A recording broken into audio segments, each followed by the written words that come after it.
Jadi kalau ingin meluluh lantakan sebuah bangsa, luluh lantakan yang namanya pendidikan. Saya mau tanya sama Anda, ketika Prabowo menyatakan please come to my country, we are open to the education, we are open in health. Maka pertanyaan berikutnya, apakah negara maju terbuka untuk diintervensi dunia pendidikannya?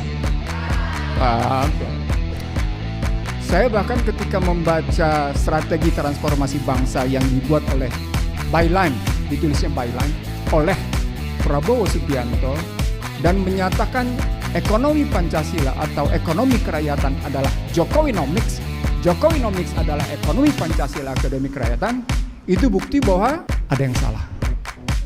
Adili Jokowi, makzulkan Gibran.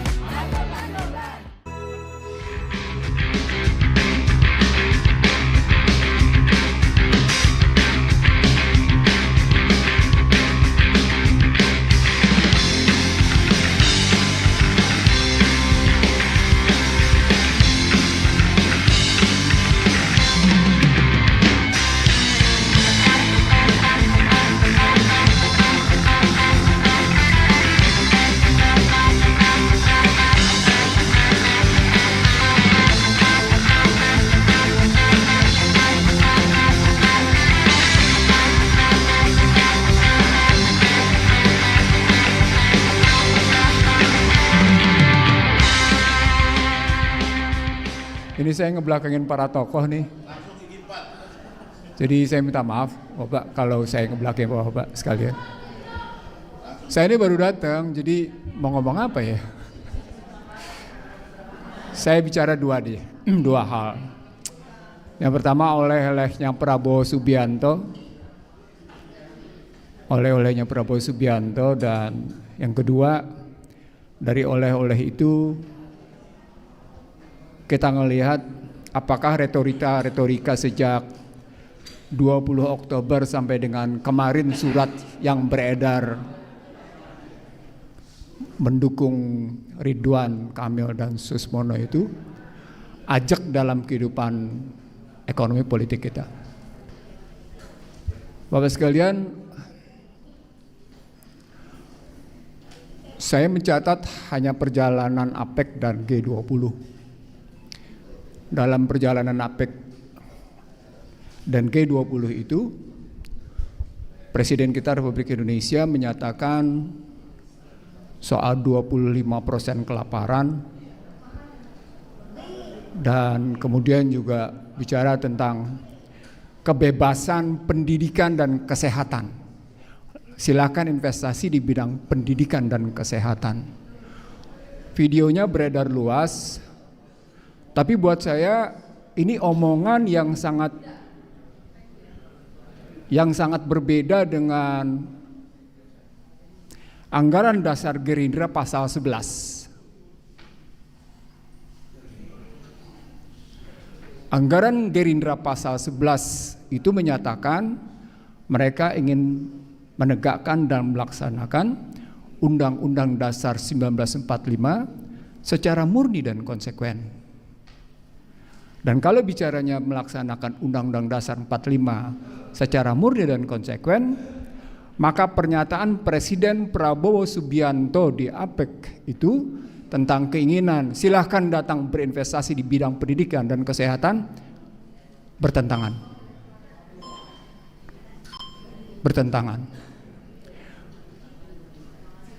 Saya bahkan ketika ini kajiannya bukan kajian bercanda, tapi kajian pakai otak sedikit. Saya bahkan ketika membaca strategi transformasi bangsa yang dibuat oleh Byline, ditulisnya Byline, oleh Prabowo Subianto, dan menyatakan ekonomi Pancasila atau ekonomi kerakyatan adalah Jokowinomics, Jokowinomics adalah ekonomi Pancasila, ekonomi kerakyatan, itu bukti bahwa ada yang salah. Seketika di channel saya, I See The Real Show, dan di beberapa tempat saya menyatakan ini bukti bahwa sesungguhnya Presiden Prabowo Subianto tidak mengerti apa makna sesungguhnya ekonomi kerakyatan. Apalagi hendak mengatakan No one left behind. No one left behind itu konsepnya bapaknya, Sumitro Djodikusumo, yang ingin mengatakan pembangunan harus dinikmati oleh semuanya tanpa ada satupun yang tertinggal. Kalau itu konsepnya, maka konsep Jokowinomics bukan konsep ekonomi kerakyatan. Tapi bagaimana dia tulis dengan byline, strategi transformasi bangsa sebagai ekonomi kerakyatan, ekonomi Pancasila, kalau dalam istilah saya ekonomi konstitusi, itu sama dengan Jokowinomics. Ini bentuk misleading interpretation, satu pemahaman yang sesat. Ulang, ini bentuk misleading interpretation, satu pemahaman yang sesat. Dibuktikan kembali dengan pidato di APEC, bahwa pendidikan dan kesehatan diliberalkan. Undang-undang Badan Hukum Pendidikan dibatalkan oleh MK untuk menyatakan bahwa pendidikan tidak boleh diliberalkan. Kita sudah tahu itu. Tapi kemudian diudah lagi dengan undang-undang sampai akhirnya sekarang kampus otonomi, dampaknya liberal habis. Dampaknya habis liberal. Dan Anda bisa lihat fakultas kedokteran biayanya 500 sampai dengan 1 miliar. Anda bisa lihat untuk sekedar masuk fakultas hukum yang masuk dengan jalur normal, Anda tetap butuh biaya 50 jutaan. Jadi tidak ada lagi yang namanya biaya murah untuk pendidikan. Maka sejumlah orang yang sedikit punya uang mengatakan lebih baik menyekolahkannya di luar daripada menyekolahkan di Indonesia, sementara kurikulum di Indonesia tidak menjamin anaknya akan lebih cerdas. Dan pada saat sama ketika dinyatakan pendidikan diliberalkan, maka ada 4 kesalahan Bapak Ibu sekalian. Saya kira ini bentuk kesalahan yang amat sangat mendasar dalam cara berpikir para tokoh bangsa. Saya ingin mengatakan ini kesalahannya kesalahan amat sangat mendasar dalam cara berpikir para tokoh bangsa di negeri ini. Dunia pendidikan digawangi oleh 4 pihak. Gawang pertama adalah pemerintah sebagai teladan.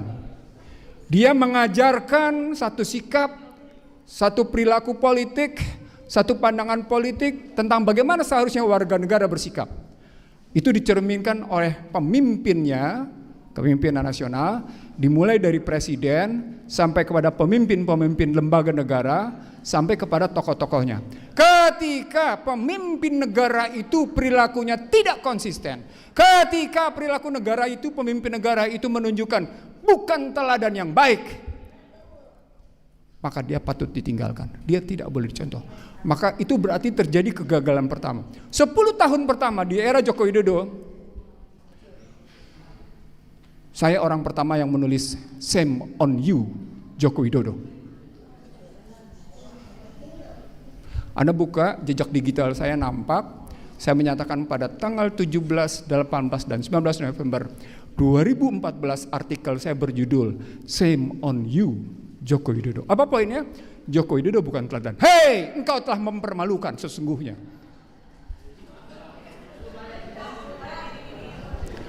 Saya tadinya mau ngomong tenang-tenang, tapi takut Anda ngantuk.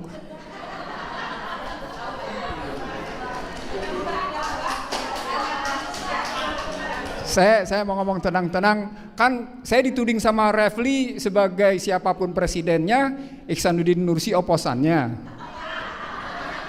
Refli yang ngomong kayak gitu, bukan gua. Dan gaya ngomong yang meledak-ledak. Saya bisa ngomong dengan tenang-tenang seperti tadi. Tapi ketika saya ngomong tenang-tenang, saya lihat Bapak Ibu ngantuk. Saya terusin Bapak sekalian. Jadi yang pertama adalah soal keteladanan. Pertanyaannya, kalau Joko Widodo tidak pernah bisa jadi teladan, pertanyaan berikutnya, Prabowo Subianto yang menyatakan akan menegakkan Undang-Undang Dasar 45 secara murni dan konsisten bisa jadi teladan nggak kalau omongannya begitu? Surat kemarin itu bukti nyata bahwa dia tidak bisa diteladan. Surat kemarin itu menunjukkan bahwa namanya Ridwan Kamil dan Susmono sudah kejepit karena 5 hal. bobotoh, menghina Jakarta, soal janda, menghina Nabi, ya kan? Lelaki gemulai. Loh enggak, itu saya cuma nangkap omongan di bawah. Saya cuma nangkap omongan di bawah begitu, enggak, saya enggak lebih dari itu. Saya sampai menilainya kayak gitu. Kebetulan bawa masalah dari Bandung. Ini ada teman saya dari Bandung, cuma waktu itu dia nggak hadir aja. Saya diadili sama teman-teman Bandung karena saya tidak mendukung Ridwan sebagai wali kota dan Ridwan sebagai gubernur. Saya ulang di Jakarta, gue akan kenal Ridwan. Dia nggak kenal gue nggak apa-apa, tapi gue kenal dia gitu. Maka surat kemarin itu menunjukkan sebuah kesalahan praktek politik yang salah. Bapak Ibu sekalian, kalau praktek politik seperti itu tidak bisa menjadi teladan dari seorang kan kita bangga begini ya. Kalau Anda menjadi presiden, maka baju Gerindra Anda harus copotin.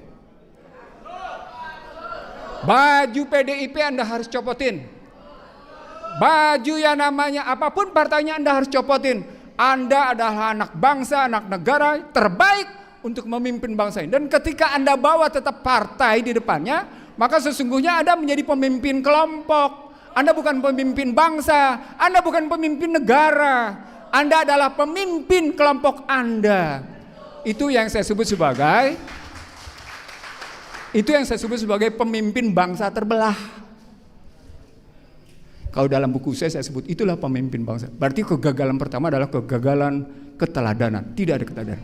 Oke, Bang Ihsanuddin mungkin bisa dipersingkat. Ini karena semangat jadi nggak enak mau motongnya nih. Silakan ya, mungkin dipersingkat gitu. Saya belum masuk faktor ekonomi nih, karena nanti ibu-ibu akan terasa di faktor ekonomi. Di faktor ekonominya, apa yang dilukiskan di publik tentang faktor ekonomi itu masih secuil. Masih secuil. Gitu ya. Yang kedua adalah kegagalan lembaga pendidikan formal. Nadine adalah tokoh yang ditugaskan memang untuk meluluh lantakkan bangsa ini sehingga kurikulum merdeka menjadi merdeka di mana anak SD SMP tidak bisa berhitung 2 tambah 2 berapa. Jadi kalau ingin meluluh lantakkan sebuah bangsa, luluh lantakkan yang namanya pendidikannya. Saya mau tanya sama Anda, ketika Prabowo menyatakan please come to my country, we are open to the education, we are open in health. Maka pertanyaan berikutnya, apakah negara maju terbuka untuk diintervensi dunia pendidikannya? Ada. Hingga hari ini Amerika saja tetap bertanggung jawab terhadap bangsa dan negaranya lewat yang namanya state university. Jadi nggak serta-merta diliberalkan. Yang kedua, kita gagal di lembaga formal tadi, lembaga formal. Ini bukan hanya lembaga pendidikan umum. Saya ingin mengatakan sama Anda, terutama pada mereka yang merasa dirinya sebagai ulama, tokoh, atau ustadz. Pesantren pun gagal. Pesantren pun gagal. Kenapa? Karena mengambilnya namanya model kurikulum barat. Apa indikatornya? Apa indikatornya? Pesantren mana yang punya kemampuan mengajarkan metodologi pada santrinya? Pesantren mana yang mengajarkan kekuatan analis pada santrinya? Tunjukkan satu saja di Indonesia, ada nggak? Tunjukkan satu aja. Saya kebetulan keliling di kawasan pesantren Jawa Timur. Ada beberapa pesantren di Jawa Barat yang coba menularkan metode semantik, tapi tidak dalam. Itu yang kedua. Yang ketiga, kegagalannya, lembaga ibadah. Anda bisa lihat masjid, Anda bisa lihat gereja, Anda bisa lihat namanya media sosial berantakan karu-karuan. Kenapa? Karena masjid diintervensi. Habis-habisan. Gereja ya tentu mereka menikmati. Saya percepat karena Rahma minta saya mempercepat. Saya sebenarnya tertarik untuk mengajak Bapak Ibu, yuk kita jangan cuma ngoceh. Yuk kita bertindak karena ada sebuah kesadaran yang salah dalam dunia pendidikan. Dan ujungnya yang keempat, kesalahan pendidikan di rumah tangga. Di mana bapak tidak bisa menjadi teladan, ibu tidak bisa mengajarkan yang namanya soft skill. Ulang. Bapak tidak bisa menjadi teladan dalam format berpikir, format bersikap, format mengambil pendidikan, tapi pada saat sama ibu tidak bisa mengajarkan soft skill, satu pelajaran sederhana untuk kebaikan hubungan, kesantunan hubungan. Maka Anda bisa lihat yang namanya Gen Z itu perilakunya kayak apa. Empat-empatnya gagal. Kalau empat-empatnya gagal, dunia pendidikan kita kayaknya akhirnya gimana? Jadilah niretik. Maka kehadiran Fufu Fafa, maka kehadiran yang namanya bocil jadi wapres, lu tuh niretik, lu tuh nirmoral, itu disebabkan kegagalan pendidikan. Lalu kemudian terbelalak kita dengan pendidikan luar, dengan sertifikat dari luar, padahal diragukan sertifikatnya. Artinya apa? Double kegagalan kita. Nah, kalau pendidikan politik, pendidikan dan gagal, begitu masuk ke ekonomi, maaf, saya cuma ngambil satu indikator saja karena Rahma minta mempersingkat. No, saya dalam posisi sesungguhnya amat sangat terenyuh, amat sangat sedih melihat euforia kemenangan Prabowo Subianto dengan pidato 20 Oktober yang begitu menggelegar, tapi sesungguhnya ketika diuber kontennya menyedihkan. Apa indikatornya? Sederhana. Mari kita lihat. Dua indikatornya. APBN 2025 nilai tukarnya berapa? Berapa nilai tukar APBN 2025 dalam Undang-Undang APBN 2025? Berapa nilai tukarnya? 16.100. Kalau Anda jawab nggak tahu, itu bukti bahwa Anda tidak peduli sedang dilakukan pemiskinan struktural sama Anda. Kenaikan perpajakan sebesar 43 sampai dengan 44 triliun disebabkan oleh kenaikan PPN 1%. Tetapi ada tetapinya. Tetapinya adalah Gini rasio dari 5 tahun sebelumnya ke 5 tahun ke depan tidak bergeser sama sekali. Dia bergerak 0,379 sampai dengan 0,382. Kalau dalam istilah saya 0,421. Apa poinnya? Tidak terjadinya perubahan ketimpangan. Apa poinnya? Ada prestasi? Nggak ada.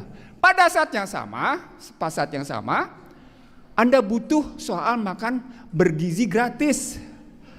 Anda butuh yang namanya bantuan luar untuk melakukan itu. Padahal, kalau dalam konsep saya pada mereka, Anda punya potensi yang amat sangat luar biasa.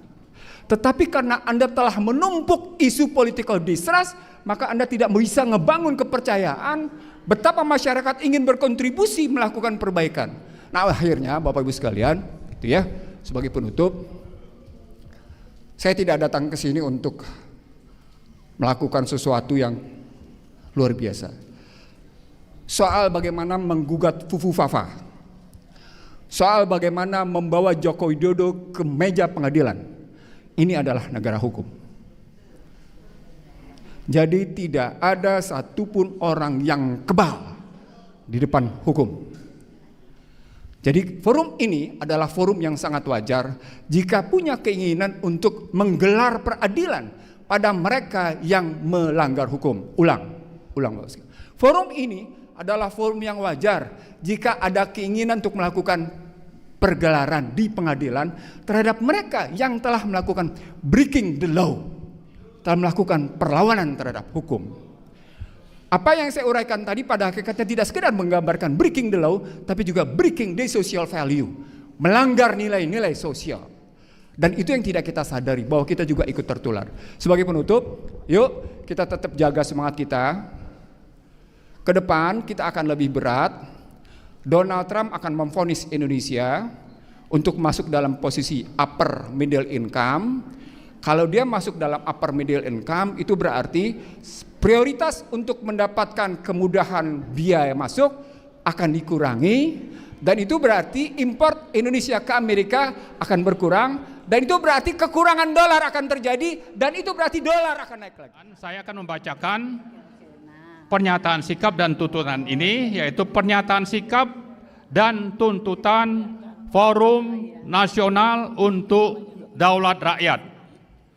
Setelah mengkaji dan melihat perkembangan situasi dan kondisi negara bangsa dan kehidupan rakyat dalam beberapa tahun terakhir, kami yang tergabung dalam Forum Nasional untuk Daulat Rakyat atau FNDR memutuskan untuk menyampaikan pernyataan sikap dan tuntutan.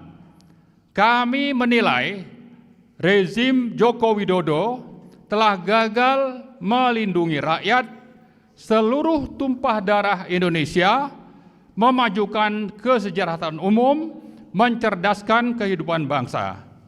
Rezim Joko Widodo telah mewariskan berbagai masalah yang membuat rakyat Indonesia semakin jauh dari cita-cita sebagai negara dan bangsa yang merdeka, bersatu, berdaulat, adil, dan makmur. Berbagai penyebab kegagalan dan warisan masalah tersebut antara lain adalah: 1. Menjalankan pemerintahan dengan meninggalkan prinsip-prinsip moral Pancasila, amanat konstitusi, dan undang-undang yang telah menjadi konsensus nasional. Joko Widodo telah mengkhianati daulat dan amanat rakyat karena berambisi untuk tetap menggenggam kekuasaan melalui politik dinasti otoriter ala Machiavelli. 2. Untuk tetap mengendalikan dan mengontrol kekuasaan, Joko Widodo telah bekerja sama erat dengan sejumlah pengusaha oligarkis, pelaku state corporate crimes dalam menyusun dan memproduksi berbagai kebijakan dan peraturan. Bahkan untuk melanjutkan berbagai agenda oligarki, Joko Widodo diduga kuat mengendalikan dan menguasai Presiden Prabowo Subianto, termasuk dalam menyusun anggota Kabinet Merah Putih. Pada Pilkada 2024, Joko Widodo telah memanfaatkan tangan Presiden Prabowo untuk mengendorse calon-calon tertentu bagi pelanggengan kekuasaannya. 3. Salah satu kejahatan politik otoriter syarat KKN oligarki Joko Widodo adalah menempatkan Gibran sebagai cawapres Pilpres 2024 dan disusul dengan praktik yang sama untuk memenangkannya dalam Pilpres 2024. Padahal di samping inkonstitusional, pencawapresan Gibran telah tidak memenuhi syarat etika, moral, dan ijazah pendidikan. Gibran telah melakukan perbuatan tercela terlihat dari aktivitas akun Kaskus Fufufafa, amoral, yang mestinya diproses hukum, bukan malah dilantik menjadi Wakil Presiden Republik Indonesia. 4. Pembusukan partai politik di satu sisi dan politik sandra ala sprindik Joko Widodo di sisi lain telah menjadikan DPR yang semestinya menjalankan fungsi pengawasan berubah menjadi endorser kebijakan pemerintah yang merugikan negara dan rakyat sambil memainkan politik sandra. Oligarki Joko Widodo telah menyulap hukum menjadi kepanjangan tangan politik yang berkhidmat kepada kekuasaan oligarki, di mana negara hukum telah berubah menjadi negara kekuasaan. 5. Memelihara para taipan, termasuk yang menjadi proksi Cina, telah sangat berperan mendukung Joko Widodo mencengkram kekuasaan dan berburu rente melalui proyek-proyek swasta oligarkis yang diberi predikat sebagai proyek strategis nasional atau PSN, seperti proyek Rempang, BSD, PIK 2, Surabaya, Frontline, dan Papua Selatan. Dengan status PSN, para oligarki seperti Aguan, Salim, Tommy Winata, dan lain-lain mendapat dukungan penuh rezim untuk menindas, menjajah, menyengsarakan dan menghancurkan kehidupan rakyat. 6. Simbiosis mutualisme dan KKN rezim Joko Widodo dengan para Taiwan telah memberi kesempatan kepada sejumlah pengusaha dan Cina RRC menguasai berbagai sektor kehidupan berbangsa dan bernegara, terutama di sektor-sektor ekonomi, keuangan, SDA, industri, perdagangan, dan sebagainya. Hegemoni dan penjajahan senyap ini telah menjadi ancaman serius atas pertahanan, kedaulatan, kemandirian, dan ketahanan nasional Indonesia ke depan. 7. Pelanggaran HAM menjadi kejahatan sistemik rezim Joko Widodo. Tewasnya 800-an petugas pemilu berakhir tanpa proses hukum. Padahal Perhimpunan Kedokteran menyatakan kematian tersebut bukan karena kelelahan tetapi by design. Peristiwa pembunuhan 6 orang pendemo Bawaslu 21-22 Mei 2019, pembantaian 6 laskar pengawal HRS, hingga kasus Kanjuruhan yang menewaskan lebih dari 300 orang rakyat Indonesia adalah pengabaian kemanusiaan dan bahkan bisa disebut sebagai rekayasa dan kejahatan politik. 8. Lahirnya Kepres nomor 17 2022 tidak menjelaskan siapa kelompok yang mana yang telah melakukan pelanggaran HAM berat dan siapa yang menjadi korban. Maka dalam kasus 1965 dengan mudah umat Islam dan TNI diposisikan sebagai tertuduh, sementara PKI dibela sebagai korban dan akan mendapatkan ganti kerugian. Kemudian dengan terbitnya Inpres nomor 9 2023 sebagai tindak lanjut dari Kepres 17 2022 semakin memperjelas kejahatan rezim Joko Widodo kepada PKI yang sudah dibubarkan melalui TAP MPR. Nah, yang terakhir 9, umat Islam dijadikan target pelumpuhan melalui stigmatisasi teroris, radikal, intoleran, bahkan politik identitas. Moderasi beragama disampingkan untuk sekularisasi, pengembangan nilai, dan deislamisasi. Sementara pragmatisme, mistisisme, hedonisme, dan masyawilisme tambah berkembang menjadi-jadi. Nah, menimbang dan memperhatikan berbagai permasalahan di atas, kami dari Forum Nasional untuk Daulat Rakyat dengan ini menyatakan: 1. Menuntut Presiden Prabowo untuk menjalankan kekuasaan dan pemerintahan sesuai Pancasila, Konstitusi, dan Daulat Rakyat, serta konsisten melaksanakan apa yang disampaikan dalam pidato pelantikan sebagai Presiden di Gedung MPR tanggal 20 Oktober yang lalu, sekaligus membebaskan diri dari cengkraman politik oligarki nepotis Joko Widodo. Kedua, menuntut DPR, DPD, dan MPR menjalankan kewenangan sesuai Undang-Undang Dasar 1945 untuk segera memproses pemakzulan Wakil Presiden Gibran Rakabuming Raka karena telah tidak memenuhi syarat sebagai Wakil Presiden.